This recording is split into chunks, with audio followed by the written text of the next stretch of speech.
മുണ്ടക്കൈ ചൂരൽമല ദുരന്തത്തിലെ സർക്കാരിന്റെ വരവ് ചെലവ് കണക്കുകൾ പുറത്ത്. ദുരിതബാധിതർക്ക് നൽകിയതിനേക്കാൾ തുക ചെലവഴിച്ചത് വോളണ്ടിയർമാർക്ക്. ഒരു മൃതദേഹം സംസ്കരിക്കുന്നതിന് 75,000 രൂപ ചെലവായി.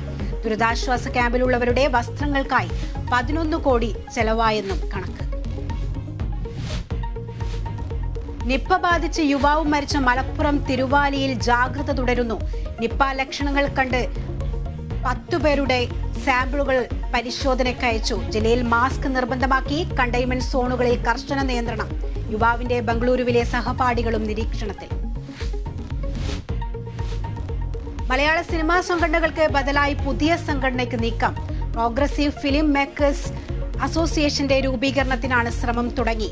ഹേമ കമ്മിറ്റി റിപ്പോർട്ടിന്റെ സ്വകാര്യത ലംഘിക്കുന്നുവെന്ന് WCC. വാർത്താ ഇടപെടലിൽ സ്വകാര്യ ചാനലിനെതിരെ മുഖ്യമന്ത്രിക്ക് കത്തയച്ചു. കോടതി നിർദ്ദേശം ലംഘിച്ച് മാധ്യമ വിചാരണ നടത്തുകയാണെന്ന് WCC.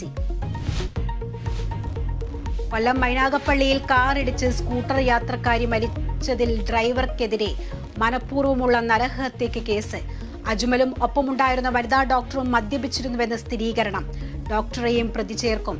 അജ്മൽ, വഞ്ചന, ചന്ദനക്കടത്ത് അടക്കമുള്ള കേസുകളിൽ പ്രതിയെന്ന് പോലീസ്. ഡൽഹി മുഖ്യമന്ത്രി അരവിന്ദ് കെജ്രിവാൾ നാളെ രാജിവെക്കും. പുതിയ മുഖ്യമന്ത്രി ഒരാഴ്ചക്കകമെന്ന് ആം ആദ്മി. അദീഷി മർലേനയ്ക്ക് പ്രഥമ പരിഗണന. കെജ്രിവാളിന്റെ തീരുമാനത്തെ ജനങ്ങൾ പ്രശംസിക്കുന്നുവെന്ന് മന്ത്രി സൗരഭ് ഭരദ്വാജ്. പുതിയ മുഖ്യമന്ത്രിക്കായി ഡൽഹിയിൽ ചർച്ചകൾ സജീവം. അമേരിക്ക മുൻ പ്രസിഡന്റ് ഡൊണാൾഡ് ട്രംപിന് നേരെ വീണ്ടും വെടിവെപ്പ്. സംഭവം ഫ്ലോറിഡയിലെ ഗോൾഫ് ക്ലബിൽ കളിക്കുന്നതിനിടെ. ട്രംപ് സുരക്ഷിതൻ. അക്രമിയെ കസ്റ്റഡിയിലെടുത്ത് സീക്രട്ട് സർവീസ്.